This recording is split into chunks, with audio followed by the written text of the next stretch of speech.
Muchas gracias por Hola. estar con nosotros. ¿Cómo estás, Diego? Bien, es un privilegio poder estar aquí contigo. Muchas gracias, al contrario a ti.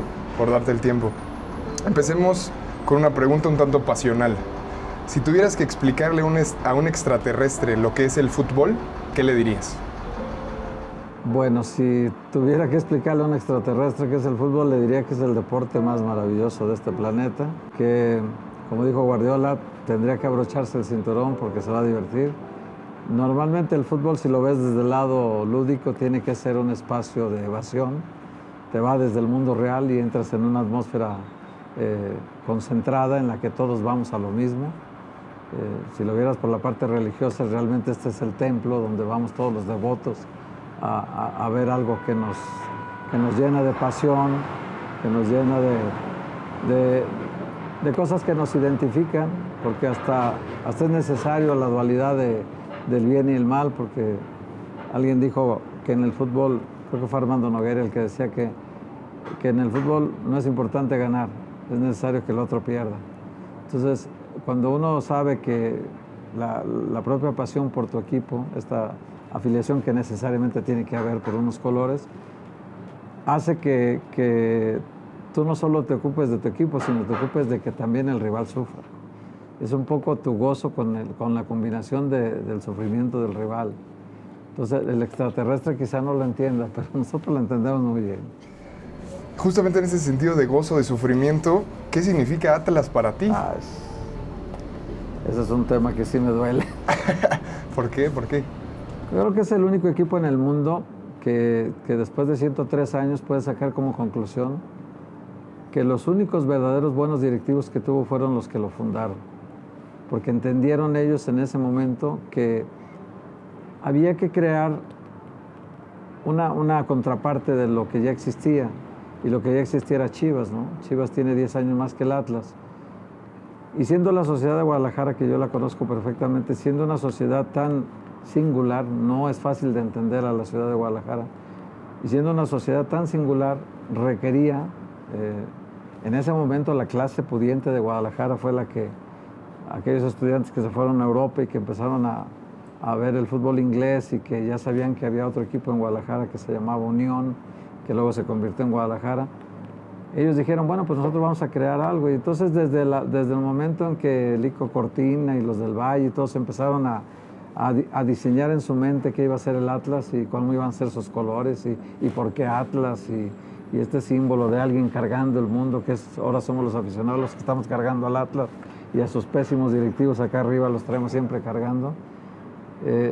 Llego a la conclusión después de 103 años que los únicos buenos directivos que tuvo fueron los que fundaron el Atlas. Esos tenían clarísimo para que crean al Atlas, ¿no?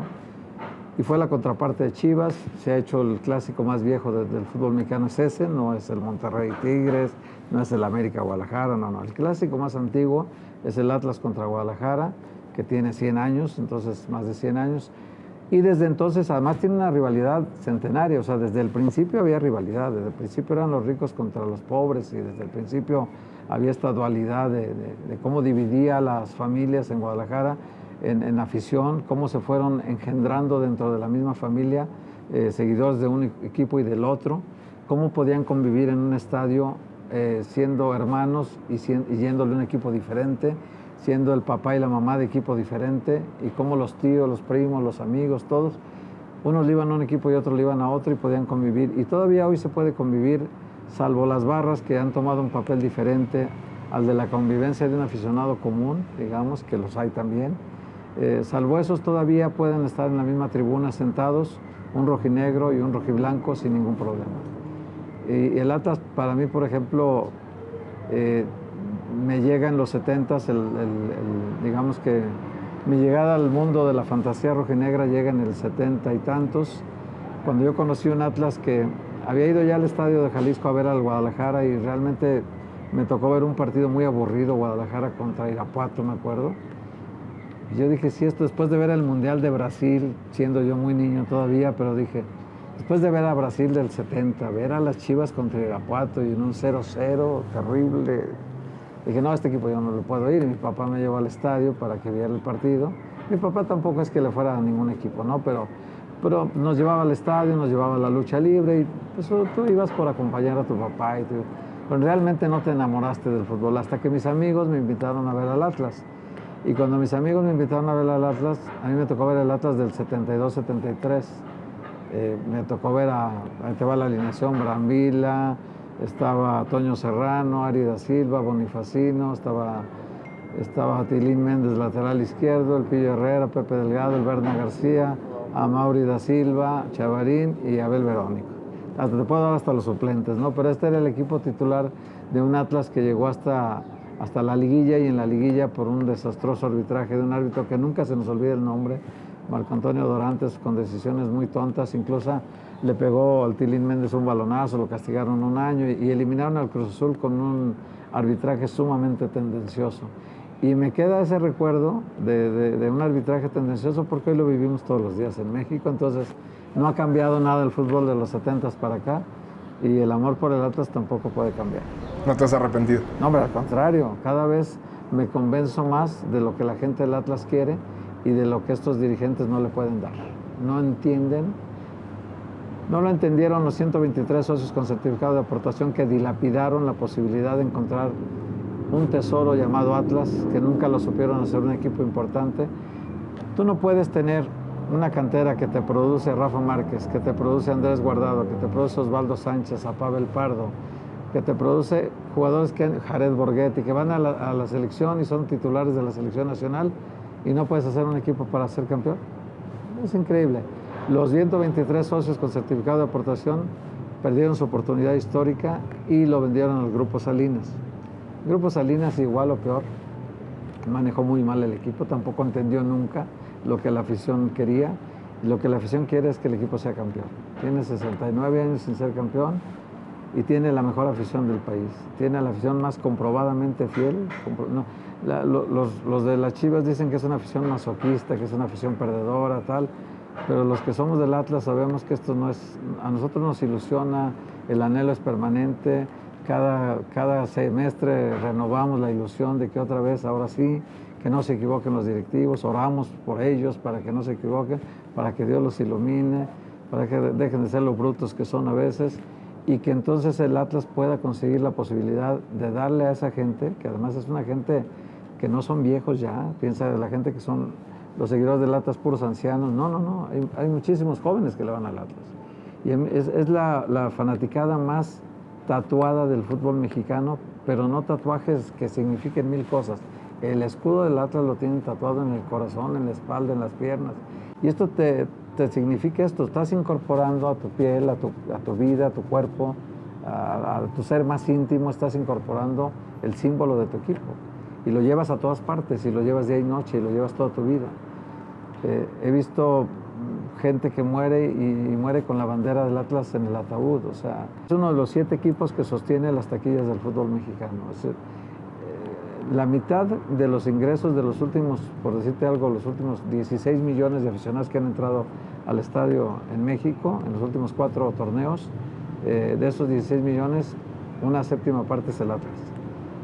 Esto te dice mucho, y es un equipo que además no califica, y que además no pelea el título, y que además no tiene posibilidad de ganar nunca un campeonato por las malas directivas, que integran muy malos planteles, ¿no? Entonces, bueno, sí, es el Atlas. ¿Ves con buenos ojos la llegada del Grupo Orlegui o tampoco? No. Tampoco. No, ha sido muy desalentador, pues para mí muy desilusionante, porque ellos tienen una manera de trabajar. En Santos les ha dado resultado, yo creo que en Santos lo han hecho bien, con un equipo de menos recursos económicos que otros han logrado conseguir resultados. Pero el Grupo Orlegui llega y le pide a la afición de entrada paciencia. Y yo digo, pídele paciencia a un preso que tiene 69 años en la cárcel y que alimenta la posibilidad de que por fin un juez reconsidere su caso y lo saque en libertad. Y le dice, no, pues no te puedo sacar libre ahorita, pero que primero tengo que generar dinero, tú tienes que darme a mí dinero primero, hacer negocio y latas para entonces yo comprar buenos refuerzos. No, pues la gente no lo entiende así. El aficionado del Atlas no espera eso, espera soluciones, espera que alguien le brinde realmente en la cancha la posibilidad de armar un equipo competitivo. Este torneo fue peor que el anterior, porque el anterior siquiera el equipo tenía 3 jugadores de primera división, que podían jugar en cualquier equipo de México: Osvaldito, Lolo Reyes y Camilo Vargas. Hoy solo tiene uno, Camilo Vargas, el otro está lesionado, Lolo Reyes, y el otro se lo regalaron al Puebla. Entonces, con 2 jugadores de primera división tú no puedes ser campeón de nada. Héctor, vamos antes de tocar los males del fútbol mexicano y seguirnos por ahí, a adentrarnos un poco en tu carrera. Tienes casi más de 40 años en el periodismo. Más de 40. Sí, vas a 42, ¿no? Me parece. 42 estoy por cumplir. ¿Cómo fueron los inicios? Es decir, ¿de dónde surgió la pasión por la disciplina? ¿Cómo te acercaste al periodismo? ¿Por qué periodismo? Pues, como decían, casi muchos periodistas somos futbolistas frustrados, ¿no? Que en algún momento de nuestros sueños infantiles soñamos la posibilidad de ser futbolistas, ¿no? Muchos lo intentan y muchos no lo intentan. Yo lo intenté. Dije, pues voy a probar. En una estructura organizada, el Toluca en ese entonces tenía una escuela de fútbol en Guadalajara que le producía muchos jugadores y la dirigía un señor que se llamaba Rogelio Becerra. Yo fui a la escuela del Toluca a probarme y dije, pues voy a ver si estoy para esto. Evidentemente, cuando fui tenía, me parece que 15 años, pesaba 50 kilos, era sumamente delgado, no podía competir en un choque con nadie. Era mi fisonomía, no tenía las habilidades que tienen el futbolista a veces cuando nace. Entonces era un volante de contención con mucho esfuerzo, que corría para un lado, corría para otro, pero no tenía la fortaleza para chocar y ganar los choques. Entonces tenía que desarrollar físicamente mucho mi cuerpo y además en una sola prueba no te dan siempre la opción de demostrarte, ¿no? Bueno, igual no era bueno, o sea, no quiero decir que es un desgraciado Rogelio Becerra, al contrario. Yo recuerdo muy bien ese día que fui a probarme que cuando terminó el entrenamiento nos trataron a todos por igual, lo cual me dio gusto, los que ya eran parte del equipo y los que no, y a todos al terminar nos dieron un licuado para recuperar la energía perdida en el entrenamiento, en el partido que habíamos jugado. Y recuerdo muy bien que don Rogelio Becerra, no sé por qué razón, se fijó en mí para platicar conmigo. Y entonces me llevó a un espacio ahí en corto y me dijo, mira, yo veo que a ti te apasiona el fútbol, se ve que te gusta estar en la cancha, pero no vas a ser futbolista. No tienes condiciones por esto, me dio una serie de razones. Era un tipo que conocía muy bien, ha sido de los mejores visores del fútbol que ha tenido en México, don Rogelio Becerra, y entonces me dice, pero tú tienes que canalizar esta pasión que tienes por el fútbol hacia otra área. Tú debes de saber hacia cuál. Entonces, yo no sabía hacia cuál. Era muy joven para ser entrenador, era muy joven para ser, no sé, para ser preparador físico tal vez, o no tenía carácter de mártir para ser árbitro, tampoco me creía tan tonto como para ser directivo. Entonces dije, pues, ¿de qué la voy a hacer? ¿Verdad? Entonces, pues, por esas cosas de la vida, al poquito tiempo, yo llevaba estadísticas desde la secundaria, en un cuaderno, así muy rudimentariamente, llevaba mis estadísticas. Entonces me ocurría iba al Estadio Jalisco, no iba a la zona más cara porque no tenía dinero, sino que iba a la zona más barata, y buscaba la manera que en los últimos 15 minutos del partido que dejan entrar, te dejaban bajar y entrar a la zona A del estadio, yo me acercaba a la cabina de transmisiones de radio con Enrique Bermúdez de la Serna, y que no me conocía, y le llevaba estadísticas. Le entregaba una hojita y le decía, mira, este árbitro que está pitando ahorita ha dirigido tantos partidos, ha marcado tantos penales, ha sacado tantas tarjetas rojas. Yo le llevaba estadísticas, ¿no? Entonces no había tarjetas, ¿no? Las tarjetas del 70 para acá vienen. Yo te hablo cuando tenía, pues, no sé, 15 años, 16 años, ya había tarjetas rojas y amarillas. Te hablo de otra época. Entonces, en ese momento, pues Bermúdez, sin conocerme, y entonces empezó me pregunta, ¿cómo te llamas? Me llamo Héctor. ¿Y cómo te apellidas? Huerta. Ya empezó a decir que su encargado de estadísticas, Héctor Huerta, le había traído estas estadísticas, tal. Y cuando yo oí mi nombre en la primera vez en radio, wow, dije, ¿qué es esto? Esto es fantástico, ¿no? Luego me dijo, pues mira, yo tengo un programa de radio que se llama Tirando Gol, cuando quieras ir, te espero, y aquí estuvo ya Bermúdez contigo, ¿no? Entonces, cuando tú quieras, te espero ahí. Y entonces ya fuimos, un pequeño grupo de jóvenes nos invitó a su programa, y me quedé por ahí del 78, te hablo, ¿no? Enrique se tiene que ir al Mundial por Televisa, su primer Mundial, Argentina, y nos deja encargados a nosotros. Un grupo de chavitos que realmente no sabíamos ni la responsabilidad que teníamos al estar ahí. Aparte nos tocó cuando Alemania le mete 6 goles a México y la cantidad de improperios que debimos haber dicho esa noche, no recuerdo, ¿no? Pero a partir de entonces luego él me dijo, tengo un amigo mío que está en un periódico, si te interesa yo te recomiendo con él para que trabajes en un periódico. Yo ya había trabajado en un semanario que se llamaba As Deportivo, con un señor que confió en mí que se llama Ramón Guardado, todavía vive. Y había trabajado ya y había hecho algunos pininos ahí, pero me dijo, yo te recomiendo uno que tiene un periódico, es el jefe de deportes de un periódico. Ese es muy amigo mío, se llama Jaime García Elías. A la larga se convirtió en mi maestro de periodismo y mi maestro de vida. Es la persona de la que más he aprendido en el periodismo. Y Jaime García Elías fue mi jefe 4 años en el periódico.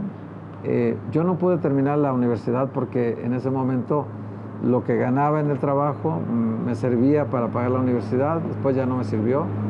Estuve en la UNIVA semestre y medio y no pude terminar porque ya no había dinero para seguir. Y me tuve que convertir en un periodista empírico, ¿no? sin título universitario, pero dije, bueno, pues por aquí voy ya. En ese momento mis compañeros de escuela, todos pagaban por estudiar periodismo y yo ya cobraba por hacer periodismo. Tenía 18 años, entonces yo ya cobraba por hacer eso. Y dije, bueno, pues por aquí es mi camino. Ese que me decía Rogelio Becerra que viera por dónde, ese era mi camino. Entonces encontré que era mi vocación. Entonces dije, este es el camino que algún día yo tenía que encontrar, y este es. Cuando llegué al periódico, la primera vez que llegué, me encontré como que era fascinante una redacción. O sea, era vivir a todo mundo a alta velocidad haciendo sus notas, y pues yo vi así aquello y dije, ojalá me reciban. Me recibieron, me dieron la oportunidad, me contrataron de inmediato, me empezaron a pagar luego. Y aprendí muchísimo en ese periódico que se llama El Diario de Guadalajara, ya no existe, pero aprendí mucho y sobre todo aprendí muchísimo de mi maestro Jaime García Elías, que además luego se convirtió en un docente muy importante en Guadalajara. Y todas las generaciones querían que él fuera su padrino de generación. Entonces, sin darnos cuenta, cursamos 4 años de carrera prácticamente con él, de único tutor, único maestro. Y yo, buena parte de lo que sé en el periodismo se lo debo a él. Los principios de la solidez profesional se fincan al principio de tu carrera y con él fueron muy, muy sólidos. Era un hombre íntegro, un hombre de una sola pieza, un hombre muy profesional, muy comprometido y que le gustaba mucho el deporte también.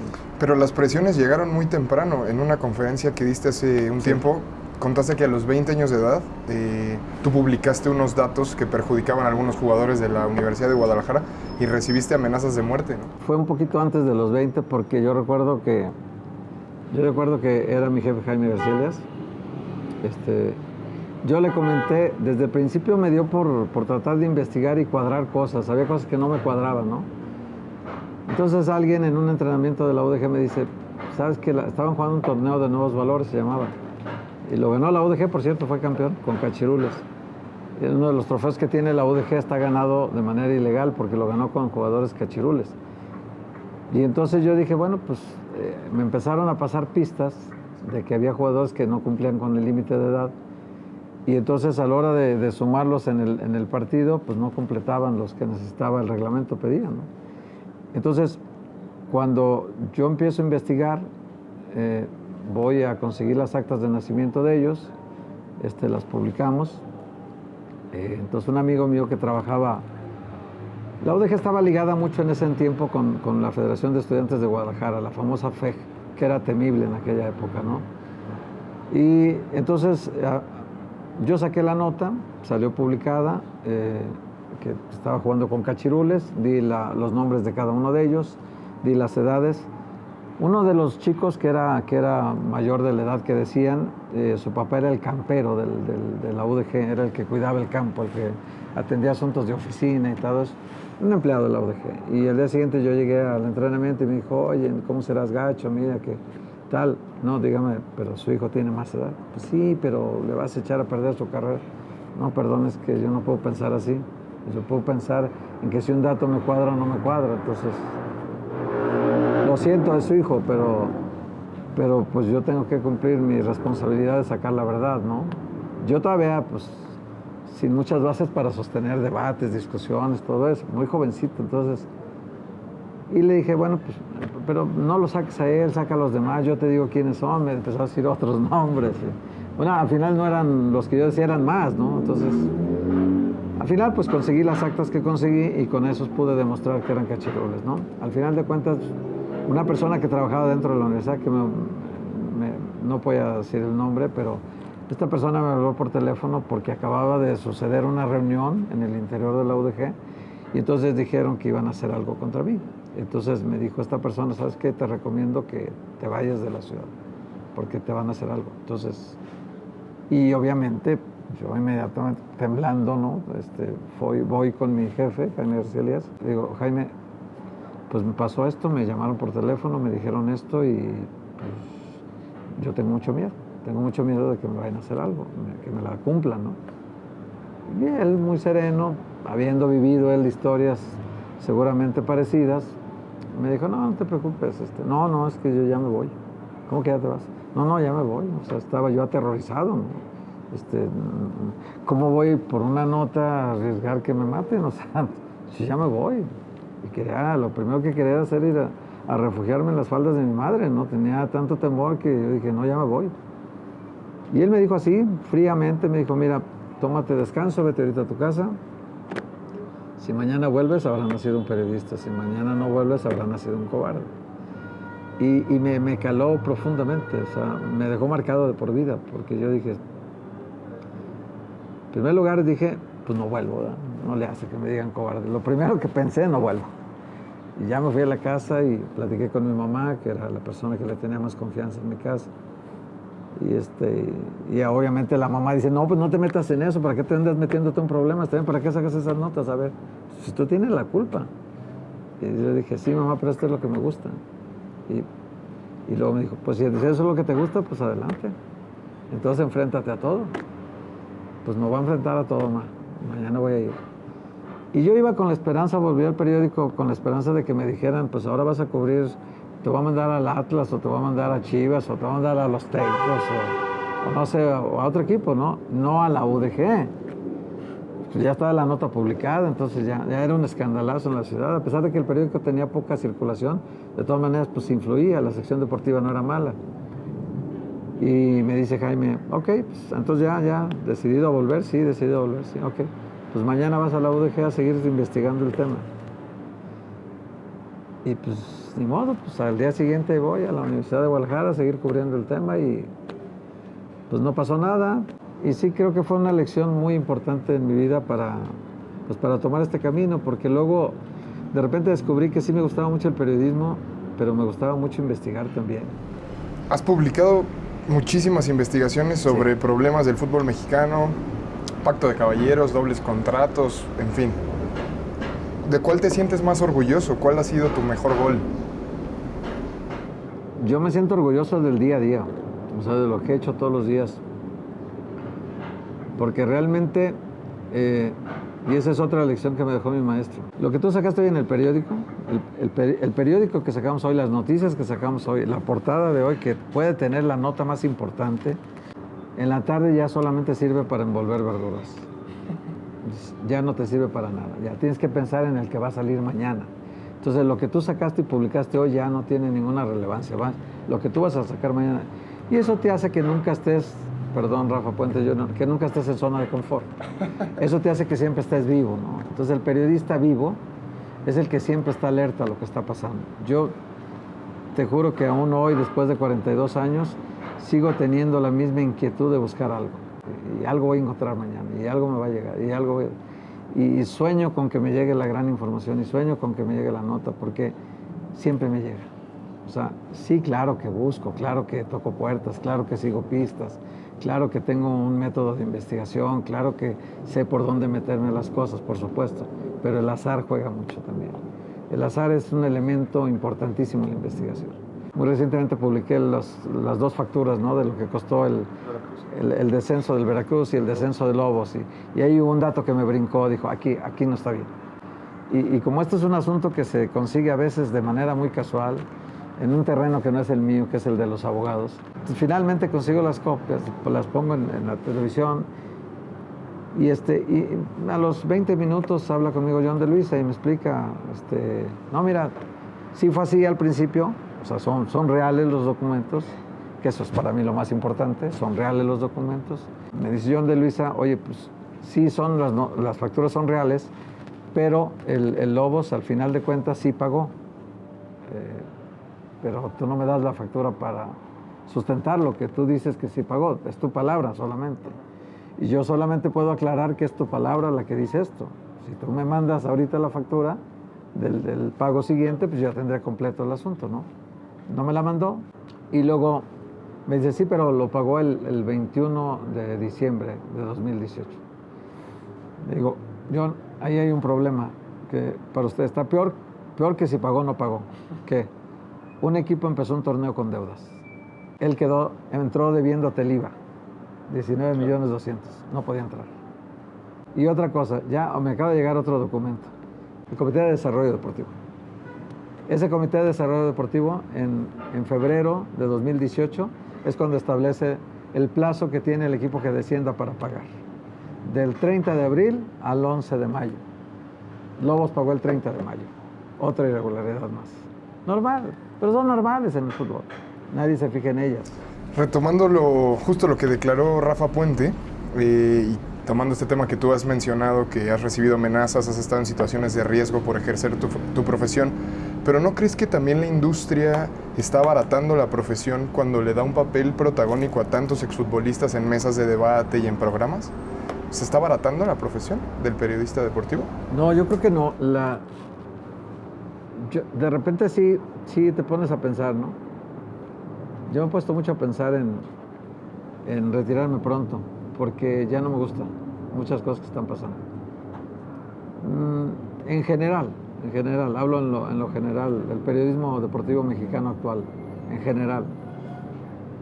A veces unas modas van jalando, porque no es el problema la moda del momento, sino todos los seguidores que genera esa moda, y que esa moda al rato se pueda convertir en el modus operandi de un gremio que a mí me parece muy, muy respetable. Para mí el periodismo es un compromiso muy serio contigo mismo, con tu entorno, con la sociedad, con tu trabajo, de tal manera que te llegas a plantear, y yo me lo planteé desde el principio y hoy lo ejerzo todos los días, te llegas a plantear que entre perder tus convicciones y perder tu trabajo, prefiero perder siempre el trabajo. Porque con las convicciones me iré hasta la tumba. Los trabajos pueden ser variables, puedes trabajar hoy en un lado, mañana en otro.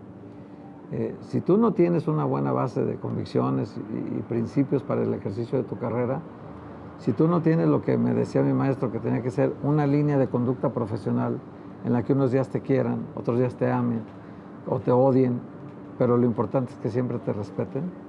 Si tú no tienes esa línea de conducta profesional, no llegas a ningún lado. No le sirves a la sociedad. Entonces, uno tiene que ser un interlocutor de la sociedad. Tú tienes que decirle a la gente lo que nadie dice. Tú tienes que decirle lo que mucha gente calla. Entonces, estoy terminando de leer de Enrique Serna, El vendedor de silencios. Entonces a mí me ha sacudido mucho cómo unos interpretan el periodismo y cómo otros lo interpretan, ¿no? Entonces, yo soy de la corriente de los que yo creí mucho en Julio Scherer toda la vida, y mi sueño era trabajar en Proceso. ¿Y estuviste ahí? Claro, y estuve 6 años y todavía no sé por qué me corrieron. Y me dolió mucho dejarlo, porque yo no quería dejarlo nunca. Proceso para mí no era un trabajo, era una causa. Y es una causa que yo perseguía desde joven. Y además en Proceso publicamos cosas muy importantes que simbraron al fútbol mexicano y que yo sabía que eran muy útiles que la gente lo supiera. Y además don Julio Scherer nos felicitaba cada rato porque le gustaba el trabajo que estábamos haciendo.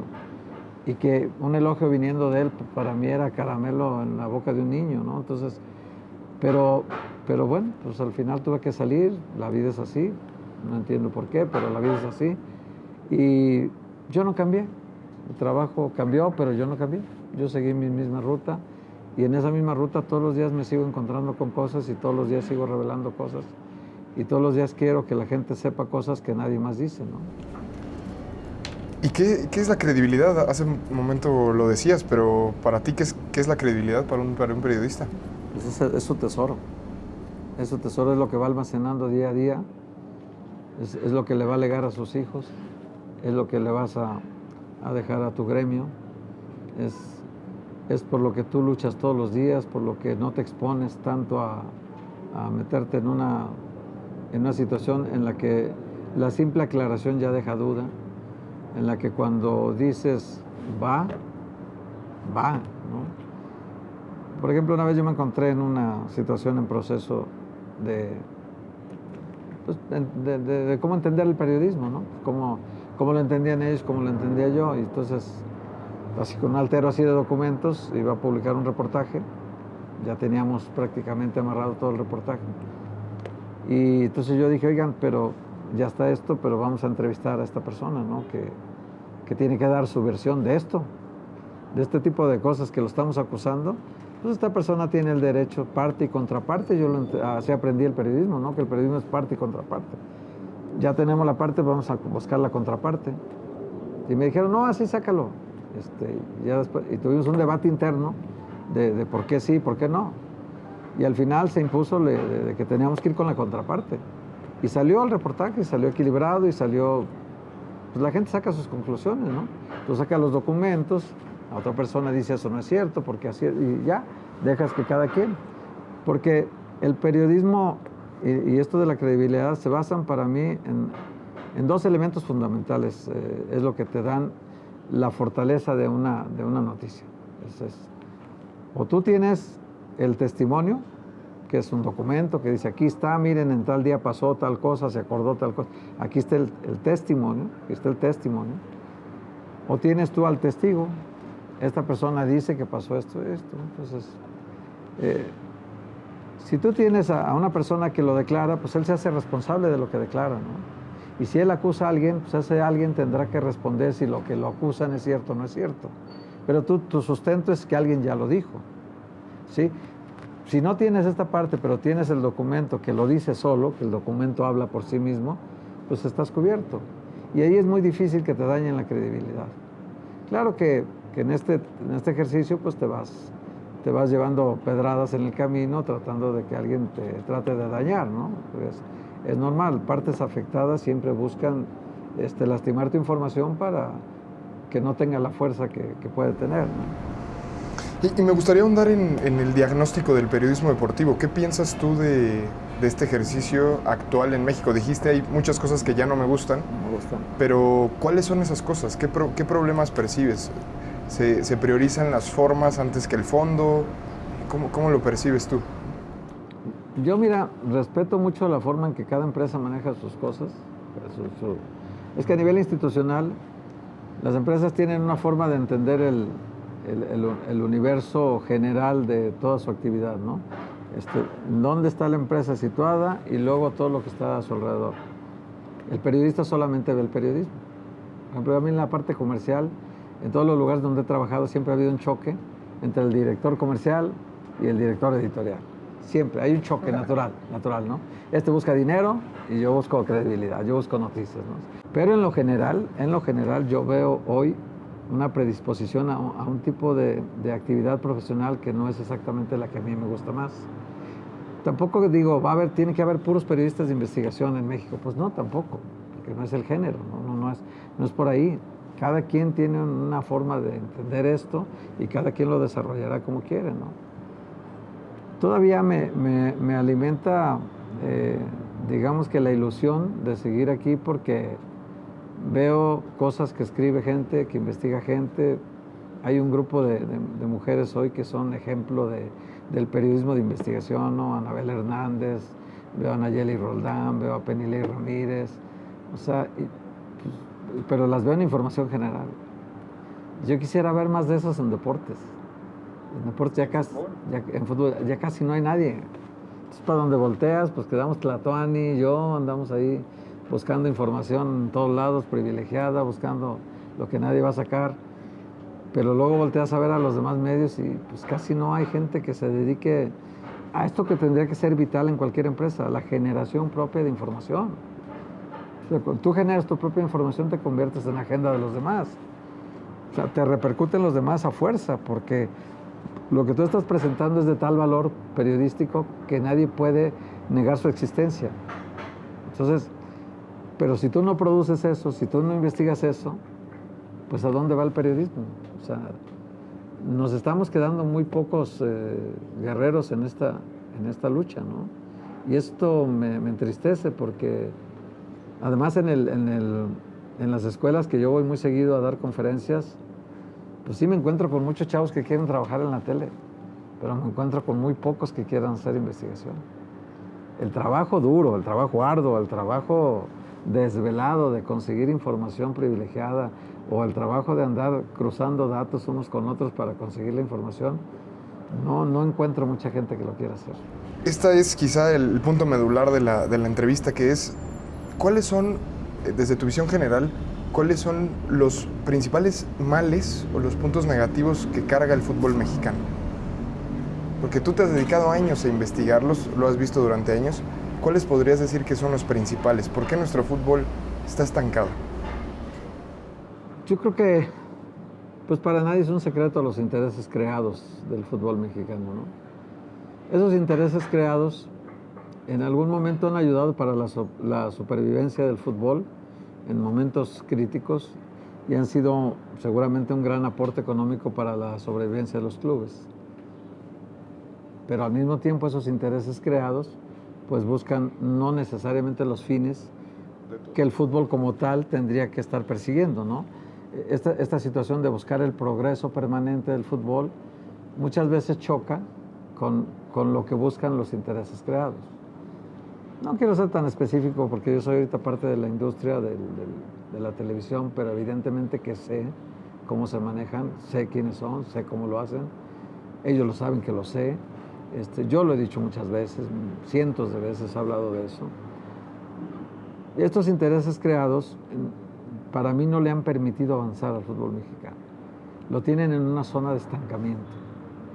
Y lo van a llevar a terreno peor, porque ya vienen anunciándose medidas en el periodo corto que van a ser todavía más dañinas para el fútbol mexicano. Este fútbol vive en la imitación permanente de los fútboles de adeveras, ¿no? O sea, un poco los bares de Pargas, ¿no? De lo que habló los jugadores de adeveras. Bueno, cuando vemos a los fútboles de adeveras, la Liga Premier, la Liga Española, la Liga Alemana, la Liga Italiana, ahí existe el ascenso y descenso automático. Eso es como parte del fútbol. Pues necesitas los buenos y los malos. Y el bueno recibe un beneficio de ser bueno y el malo recibe una consecuencia de ser malo, ¿no? Y los aciertos tienen un premio y los errores tienen que tener un castigo. Pues es un poco el reflejo de la vida. Pero aquí en México le pusimos precio al error. O sea, el que desciende paga dinero y no se va. ¿Cómo? Pues ¿dónde pasa eso? Solo en México. Pues ahora van a ser 20 plazas únicas. En poco tiempo se va a anunciar 20 plazas únicas y los equipos no ascienden ni descienden. Y los pobres de la Liga de Ascenso pues se convierten en unos fantasmas que andan por ahí deambulando todavía metiendo gente a los estadios. Sin ninguna aspiración de ascender y con a ver cómo amanecen el día de mañana y si siguen vivos, ¿no? Entonces, está por ocurrir eso en el fútbol mexicano.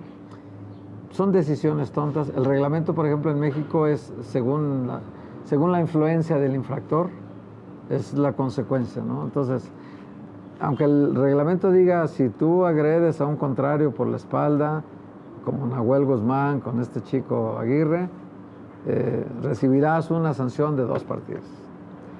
Pero como el árbitro no lo marcó y como el VAR no le indicó que lo revisara y como el señor Viricio no lo incluyó en su primer informe del lunes, sino lo puso hasta el martes, de cuando todo el mundo hablaba de eso, entonces como es cosa juzgada en la cancha, ya no puede perseguir de oficio la comisión disciplinaria un castigo que era inevitable para Nahuel.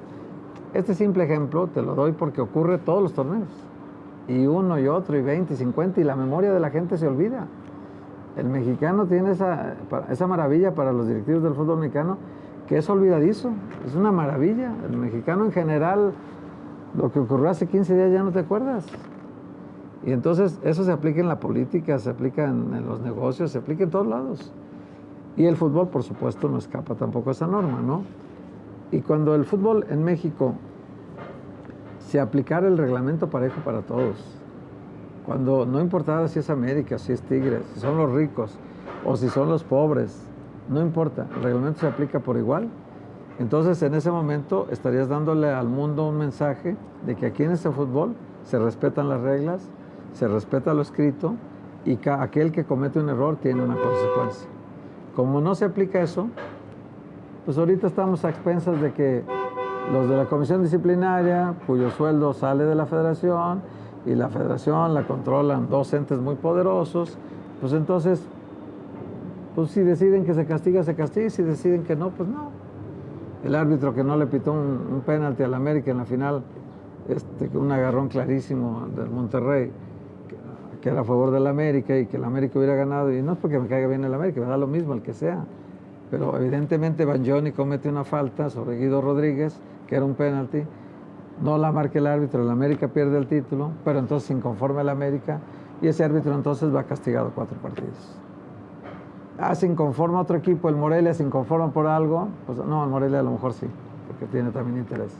El Atlas, también el Atlas tiene intereses. Bueno, es que todos tienen intereses ya, es de risa, de veras. El equipo que no tiene ahorita detrás una fortaleza como esta, está condenado a que un día lo expulsen del paraíso. Como ocurrió con Veracruz. Veracruz les estorbaba a todos, era una piedrota en el zapato. Y tenían que sacarlo como fuera, por la buena o por la mala. Y lo sacaron por las dos. ¿Y quién es el principal responsable, el causante, digamos? ¿Son los dueños, son los directivos, son las televisoras, es la federación? ¿Dónde está de dónde jalamos el hilo, pues? Creo que la falta de conciencia de todos los que no son intereses creados. Al final de cuentas son mayoría, pudieran imponer su mayoría, pero cada vez que han querido imponer su mayoría, los hacen pedazos. Y entonces ellos sí entran en una zona de confort. Dicen, bueno, pues mejor sobrevivir así, que otros te marquen el camino, que otros te marquen las reglas, a ponerme con Sansón a las patadas. Y así vamos. De que vaya a haber una mejoría, no lo va a haber. O sea, la asociación de que vaya mexicana, a cambiar el fútbol mexicano, no va a cambiar. Va a seguir siendo así ya, igual. tajante. Sí. No lo vamos a ver nosotros. Quizá, no sé, las siguientes 4 generaciones lo puedan ver. Ahorita no va a cambiar. En repetidas ocasiones has dicho que los directivos y en general los dueños son uno de los cánceres, ¿no?, del fútbol mexicano, pero ¿tenemos algún directivo que pueda, o algún dueño que pueda revolucionar esto? ¿Ves alguna figura que podría hacer distintas las cosas? Pues hay alguien, pero no creo que le interese. Es una figura muy respetable, es una figura millonaria, es una figura que tiene un equipo que ha ganado muchos títulos a pesar de que no tiene reconocimiento. No le gusta el protagonismo, no aparece nunca en ningún lado. Ese podría cambiar el fútbol mexicano, Valentín Díez. Si Valentín Díez quisiera, él podría cambiar el fútbol mexicano, porque lo respetarían todos. Lo respetarían las televisoras, lo respetaría el mundo empresarial, lo respetaría todo el mundo de los negocios.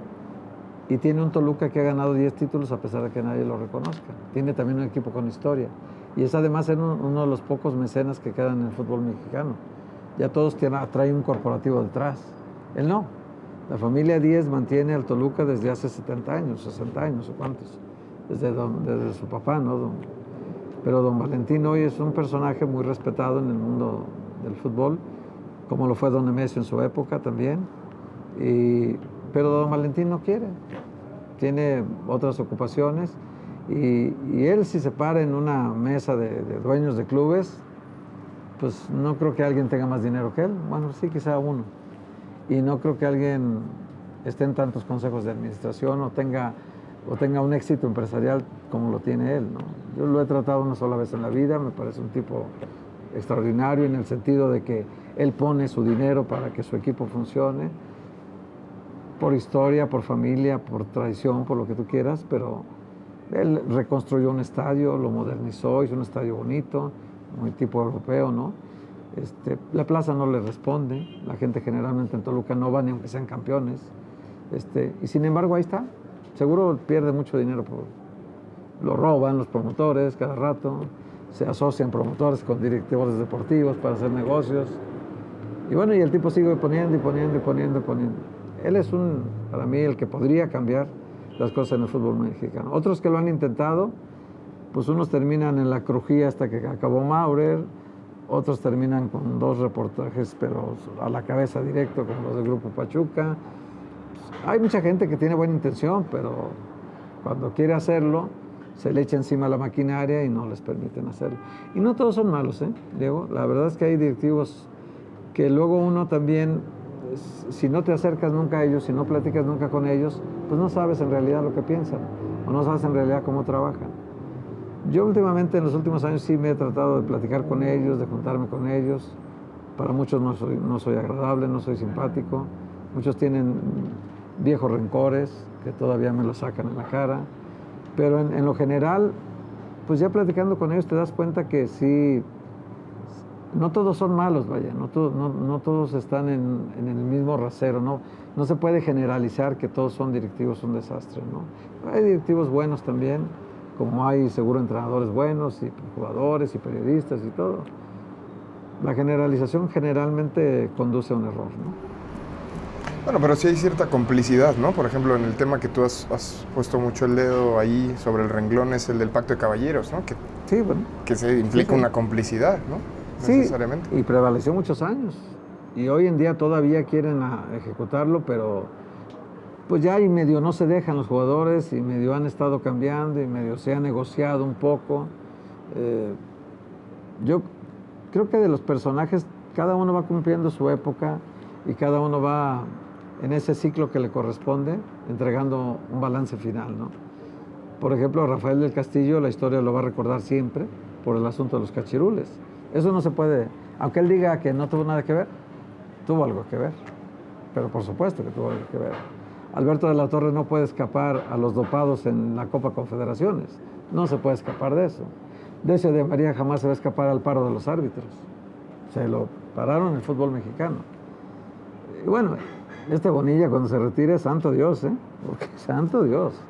Él la cantidad de cosas que ha hecho increíbles que un día saldrán a la luz, es increíble todo lo que le han permitido hacer. Increíble. Aparte de que la liga es un desastre, la liga bananera es un desastre, él es el que la tiene en la zona de tercermundismo, ¿no? Porque él es el que hace que no se respeten los reglamentos, que no se cumplan, que se hagan muchos pactos por teléfono, que oye la negociación entre amigos, no me lo castigues a este, oye que el teléfono rojo, ¿no? Entre ellos, cómo funciona. Y no te lo digo platicando, porque yo los he escuchado platicando. Nunca los he grabado, pero he escuchado a los que los graban. Y he escuchado grabaciones interminables de gente que dice uno, ¿cómo se ponen de acuerdo en cosas tan graves para el reglamento, tan graves para el funcionamiento del fútbol, tan graves para el asunto del fair play, ¿no? ¿Y cómo afecta todo este diagnóstico, cómo afecta esta realidad bananera, como dices, a la selección mexicana? ¿Realmente en algún momento podremos ser una selección de élite? ¿Podremos llegar al quinto partido? ¿Cómo afecta? Pues de alguna manera todo es reflejo de algo, ¿no? El reflejo del fútbol mexicano pues se ve en la selección nacional, en la mayor y en las otras, ¿no? En todas las selecciones nacionales se ve la calidad de su liga, de alguna manera se ve reflejada en selecciones nacionales. El trabajo de las estructuras básicas también se ve reflejado en algún momento. Aquí por fortuna hemos tenido generaciones espontáneas que han permitido hacer cosas que no se esperaban. El Mundial Sub-17 de 2005 nadie lo esperaba. Nos sorprendió a todos. De repente llegó y ya estaba en la final de un Mundial juvenil. Y luego le gana a Brasil por goleada en la final, ¿no? Es algo que nadie esperaba. La medalla de oro olímpica es algo que nadie esperaba. O sea, ¿es reflejo de la estructura? No. Son cosas que pasan. Generación espontánea. En ese momento funcionó muy bien toda la estructura de ese equipo y llegó hasta la medalla de oro, ¿no? Claro. Y dice la gente, no, pero es que Brasil no era el Brasil. No, era un Brasil de categoría sub-23, ¿no? Y México también era de categoría sub-23. Probablemente México escogió muy bien sus refuerzos, probablemente la pelota que nunca entró, probablemente los errores que cometemos siempre no se cometieron. El caso es que se ganó. La generación de campeones del mundo sub-17 de 2011 es una generación perdida, porque los muchachos que destacaron mucho en ese nivel, Julio Gómez, ¿no? La Momia, ¿dónde anda? Carlos Fierro, ¿dónde está? Carlos Guzmán, si acaso, ha tenido más regularidad, aunque ahora está recuperándose de una operación. Pero realmente, si tú observas al detalle, no tuvieron éxito. De la generación del 2005, ¿cuántos jugadores tuvieron larga estadía en primera división, en selección mayor? Pues hablamos de Vela, hablamos de Giovanni, hablamos hasta de Chicharito, que no estuvo en esa generación, que no jugó pues el Mundial, pero sí estuvo acompañando todo el proceso de esa selección. Héctor Moreno, Efraín Juárez, en fin, jugadores que duraron, Aldrete, ahora que sigue jugando en Cruz Azul, pues sacas casi un equipo completo. En cambio, la de 2011 no haces 11 de primera división. Así pasa, ¿no? Son generaciones así. Pero en el momento fue una generación espontánea que supo ganar ese mundial. Y lo ganó bien. Entonces no ves mucha esperanza, eso es lo que De que lleguemos semifinales, final y... Sí, digamos, verías que la selección podría destacar en unos años, no, la selección varonil, en este caso la mayor. Pues hace 40 años se decía que dos cosas nunca iban a pasar en México. Que tuviéramos una Miss Universo y que ganara México un mundial. Una de esas teorías ya se cayó. O sea, sí hemos tenido Miss Universo. Ahora, de que tengamos un fútbol para campeón del mundo es muy poco probable. Yo te diría que no lo veremos esta generación. Retomando un poco tu carrera profesional, ¿cuál ha sido el momento más complicado en la carrera de Héctor Huerta? ¿Has pensado en renunciar, en bajarte del barco, del periodismo? ¿Cuál ha sido el momento más duro, el que has enfrentado? Ha habido muchos porque algunos han tenido consecuencias donde más duelen, ¿no? Y donde más duele es en tu núcleo interior, en tu familia. Algunos episodios con personajes siniestros que tiene el fútbol mexicano han derivado en... Cuando te dañan ya tu núcleo familiar, ya te replanteas muchas veces si vale la pena. Y yo digo que a pesar de eso ha valido la pena. O sea, y en ese momento me planteo, analizo la situación, analizo la consecuencia y analizo después qué puede ocurrir en el futuro, ¿no? Hasta ahorita, en este medio del fútbol no se ha matado a nadie, nunca. Pero sí muchos hemos recibido advertencias muy serias.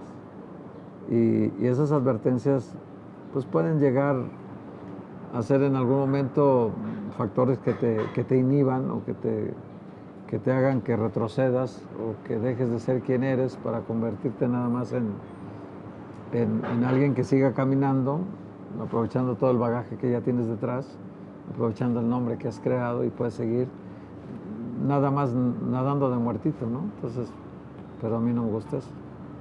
Entonces, yo te diría que ha habido muchos momentos muy difíciles, varios de ellos, uno muy feo porque yo trabajaba en Guadalajara en un periódico, era jefe de deportes y fue una persecución en carro muy fea.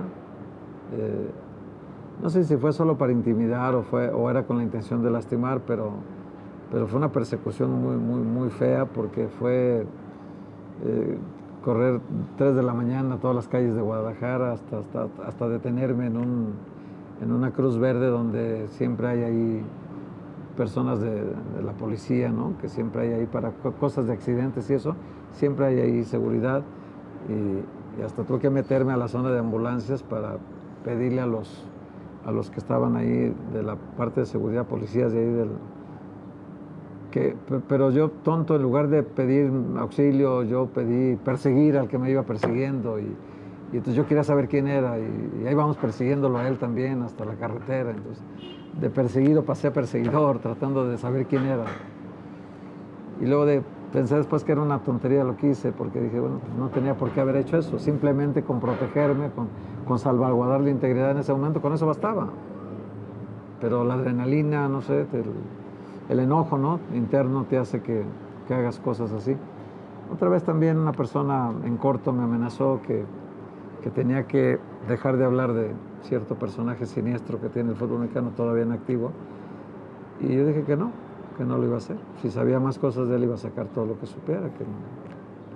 Pues entonces, pues, te voy a matar, pues esa es tu bronca, no es la mía. Pero hablo ahorita, porque si yo salgo de aquí ya perdiste la oportunidad.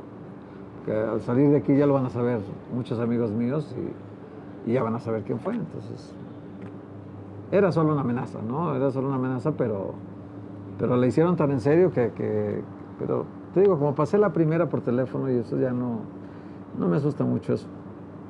Ahora tal vez, desde que estoy en la Ciudad de México, muy probablemente tengo 15 años aquí, probablemente por los lugares donde he trabajado, es como menos probable la posibilidad esa de que alguien intente algo. Por la protección de las empresas donde estoy, ¿no? Porque pues, estuve en Proceso y ahora en ESPN, entonces siento que no se atreverían a tocar a alguna de estas instituciones, ¿no? Por la consecuencia, ¿no? No creo, pero igual nunca he temido a que pudiera pasar algo. Además, muy pocos jugadores han podido compartir cancha con sus hijos, ¿no? Sí. Y tú ya lo lograste en tu libro El Quinto Partido, Sí. 23 cuentos de fútbol. Tú escribiste uno, tu hijo escribió y tú escribiste también, pero escribieron uno juntos incluso. Así es. ¿Cómo lo viviste, compartir cancha con él? Es el ejercicio más bonito que he tenido como intento de escritor, ¿no? Porque yo he tenido muy mala experiencia en el primer libro que hice compartiendo créditos con alguien, ¿no? Tuve muy mala experiencia. Y el segundo libro lo hice yo solo,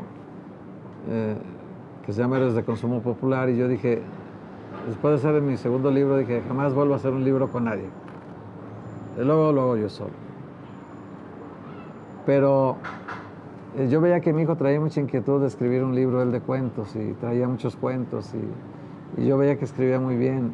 Él mucho más inclinado hacia el lado literario, y yo mucho más inclinado al lado periodístico, ¿no? Entonces yo le dije, pues, y nadie le publicaba.